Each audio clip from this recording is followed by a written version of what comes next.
नमस्कार, मो ना समीक्षा नंद। मु रेवेन्सा हायर सेकेंडरी स्कूल रे पढ़ुली।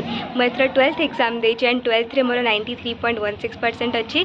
मोर यही जर्नी रे मो पेरेंट्स मैंने मते बहुत हेल्प करचंती। मु श्रद्धांजलि कोचिंग सेंटर रे पढ़ुली, जो टीचर्स मैंने बहुत कोऑपरेटिव थिले एंड मेनली श्रद्धांजलि कोचिंग सेंटर टेस्ट सीरीज मते एग्जाम रे भल करिबारे बहुत हेल्प करची। सेठू ही जानि पारिली मो टाइम मैनेजमेंट एंड मु कम भूल करूथली एंड मु दिन को मोस्टली 4 to 6 आवर्स ही पढ़ी एंड एग्जाम टाइम रे टिके बेसी पढ़ुली बिकॉज पूरा सिलेबस को ही रिवाइज करिबार थिला। तो जो जूनियर्स माने ये वीडियो देखुचंती मु तांको बस एति कहबाकू चाहिबी कि तमे जतिके भी पढ़ुच तो क्लैरिटी सहित पढ़। एमती ना कि तमे गोटे दिन रे सिलेबस कंप्लीट कर दबो, गोटे बुक कंप्लीट कर दबो।